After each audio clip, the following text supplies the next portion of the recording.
Welcome back to the show, everybody. Check out these headlines we have for you today. The flare drop happened, ladies and gentlemen. We're going to cover it.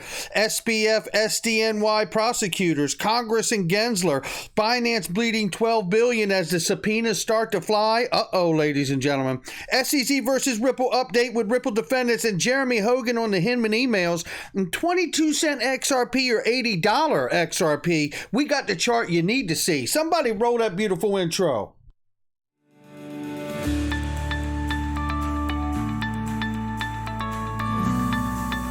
Digital Perspectives with Brad Kimes. Come on in.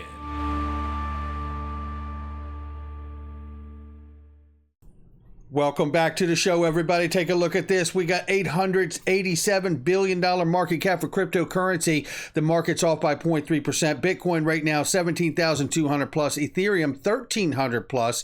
Tether market cap, they say, 66.2 billion. XRP is 34 cents right now. Let's go ahead and get into this. If you haven't done it, how much longer are we going to be able to get Ripple? Well, as of right now, not at all. This is what happens, ladies and gentlemen, on Link 2. Things like Ripple, Polysign, Uphold, Rippling, you name it. Link 2 itself. This stuff moves so fast. Yes, you have to be accredited. And yes, it is SEC and FINRA's fault that you have to be accredited. And yes, it's true that Link 2 is doing everything they can to democratize finance so everyone can have the opportunity to participate. Make sure you click the link below if you're interested. You never know when the last time will be. This right here, fully subscribed. If it happens to find its way back up there, I think I'm going to be topping off. Click that link underneath the video and check out our sponsor there. Ripple moves 100 million XRP as whales shuffle 479 million tokens within 2 hours. Little hint, it wasn't me. Look, yeah, that's a lot. You know, and that's a college term. I don't know if you know that. But yeah, that's a lot of XRP. Again, I don't know where the stuff goes. They rarely do either. But what I point to is this really speaks to on-demand liquidity to me. This doesn't speak to retail, especially understanding how suppressed the market currently is. Take a look at this. The FLR airdrop.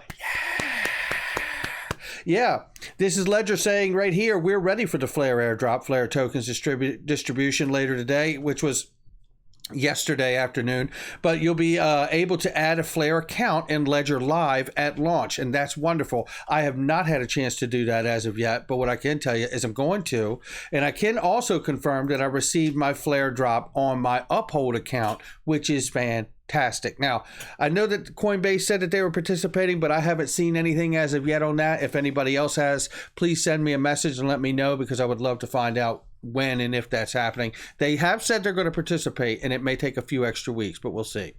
This here from John Deaton, the field general for XRP holders, ladies and gentlemen. And by the way, the crypto space. Yeah, don't believe it. It's still true. He says, please be advised that crypto law received the below motion for XRP holders who had their XRP on Celsius network, for those of you who don't know, went under. On the day of the snapshot will hopefully receive the airdrop. Fingers crossed that people on that platform won't get burned on the FLR airdrop as they did the accounts they had with the Celsius as well. Right here, this is Charles Gasparino, who's been very, very, let's say, opposing to the positions of a lot of the XRP holders in the community. But nonetheless, I remain grateful that Charles has covered the SEC versus Ripple case up to this date. Everybody has their own opinion and insight, but what he's pointing to here, whether you see it as a narrative shift or whether you just see it as him covering more news, this is where we're at today. He says prosecutors are telling lawyers connected to the SBF, Sam Bankman-Fried, FTX fraud investigation case is so sprawling that it could exhaust resources of the Southern District, since it includes potential bribery, campaign contribution violations, market manipulation, on top of theft and fraud. Holy moly, that's a lot. And again, you know, whether you agree with him or not, I appreciate Charles Gasparino sharing the information. For the last 2 years, the SEC Gov tried to convince us that regulation by enforcement would protect investors. Turns out it didn't.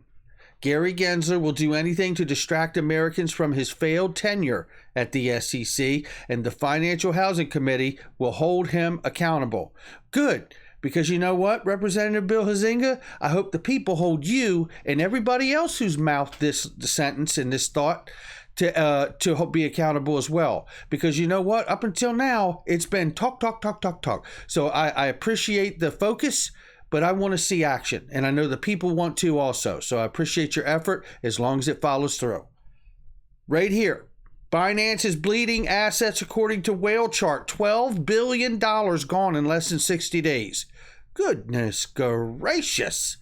Who are we using for the accounting? Alameda Research? Oh my goodness, it gets worse, ladies and gentlemen. U.S. ramps up probe of crypto exchange Binance. Multiple subpoenas sent recently, and we go into the article. And the federal prosecutors have reportedly issued subpoenas to several U.S. hedge funds that have dealt with the world's largest cryptocurrency exchange, Binance Global, as a part of a years-long probe into possible money laundering rule violations. This is according to the Washington Post reporting here. And it says down here, if you look at this, the U.S. Attorney's Office for Western District of Washington in Seattle is reportedly seeking records of the subpoenaed firm's communications with Binance. As of December last year, U.S. Justice Department was split on whether to charge Binance and its executives in its anti-money laundering investigation into the company. The subpoenas would not necessarily result in legal charges being brought against Binance, according to the report.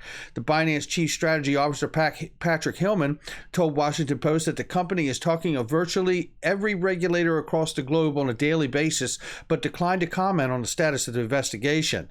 Ex-prosecutor John Gose told Washington Post the Justice Department may be examining whether Binance violated the Bank Secrecy Act, which requires financial institutions to conduct proper know-your-customer protocols and report suspicious activities on their platform. Scrutiny of the crypto industry has increased significantly following the multi-billion-dollar collapse of FTX, as we all know. I tell you, this ain't over. If you think we're at a bottom, this is telling me we're not at a bottom yet. Now, not financial advice from me. I'm just giving my digital perspectives here. Remember, we're waiting for... Now, that's Binance Global. And we're not even talking about U.S. exchanges, which I still believe John Deaton's right on the money there, that we're going to see Gary Gensler go forward and sue some U.S. exchanges. And then there's USD Tether. So I don't know that there's a bottom in, unfortunately. But if that is the case... won't we see, if we see those things unfold and come to fruition, isn't it true that what else could there be about it, right? There could only be a shutdown of the entire industry after that, right? And I do believe that would be a true bottom. And if that bottom becomes true, then I think we have an opportunity to really see which assets are going to survive the ultimate crushing crypto winner, right?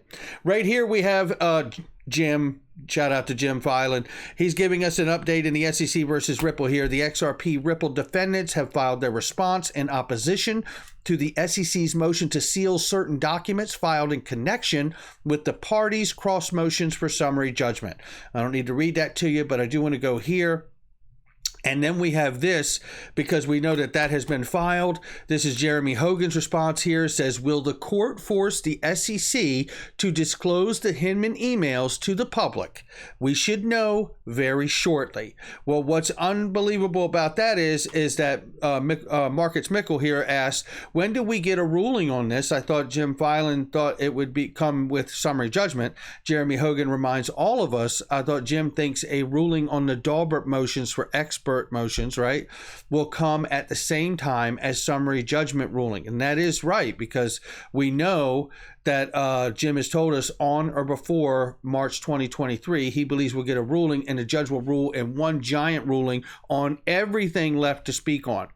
He says here, the judge has ruled on sealing motions very quickly so far, I think within a week or two, and at least once even faster. So we could even see in a week or two about the Hinman emails. Now that would be extremely exciting. Now I want to show you this chart before we get out of here, because I think it's so important. I think I showed this yesterday, a piece of this chart. where it really was from Eggrag Crypto. And what I love about this is that there's a second chart of this that I want you to see. It's going to provide the timeline inside of the graphic and the dollar price side as well. So I want to show that. But he's talking about if his thesis or candle count is rhyming and with current price action of XRP, if the historical price action will rhyme again, then XRP target is as follows. Now you can see 60 cents, 22 cents, $1.20, $3, $13.30, which we've also heard from Dark Defender, $60 and $80. Now I know a lot of people focus on the $80, but remember 22 cents is mentioned in there as well, right? So, you know, if that plays out basically, and I want to take a look at this chart because he shows it here again, and it's a thesis, right? He's not saying it's dead on the money, but he's taking this fractal right here, right? And setting it right here and watching it play out. Now, we have to use a few things to look at this, right? One is this. You could see, look, there would even be a pop in price if this were to repeat this fractal time frame between 2017, 2018, right? And if that's the case, then we're looking at price actually going up before it could potentially spike back down to 22 cents. See, I think that's a great conversation in itself because it forces you to think to yourself, listen, this is not just a once and done and we went to $80. That's what a lot of people feel like. It's just like where we're at right now. There is no guarantee where this price will go, right? There isn't. There's only what we're speculating on and believe to hold true as the most relevant pieces of information to make the decision about why we're still in this XRP game on our portfolio. And everybody has to make that decision for themselves. But again, to that point, if we move past the talk of moving up before possibly touching back down to 22 cents, if history repeats this fractal, then we could see the explosions that we're all looking for, and I being one of them, right? But this shows me going 24 into 25 is what I'm seeing here. So if this were to be accurate to any degree at all, we have some time before things unfold, and it would be more of a natural, organic move in the chart action to me, representing real adoption, real market infrastructure, building into the financial legacy systems, creating real use case, some kind of favorable ruling in the SEC versus Ripple to allow it to move forward. And there you would have, I would see something that would look like this, because back in 2017, 2018, there was none of what we're dealing and talking about now. Very real applications are happening now that were not happening in 2017 and 2018. And I think that's more fundamental information and takeaways to have as we look at this stuff. Again, it's not financial advice from Eggrag Crypto, me, or anyone else. It's just my digital perspectives. But sometimes history doesn't just repeat. Sometimes it'll rhyme instead. So anything moving across the chart that looks like this, I believe is supported by fundamental news behind it. And that would mean some kind of positive ruling to the SEC versus Ripple and some kind of real adoption taking place and real use case happening in the business every single day and just constantly being scaled and ramped up. And that is ultimately what I'm here to see for the real use case of XRP. Again, not financial advice from me or anyone else. 22 cents, $80. I'm here for the ride. That's the decision I've made. Make sure you ask yourself that question too. I'll catch all of you on the next one.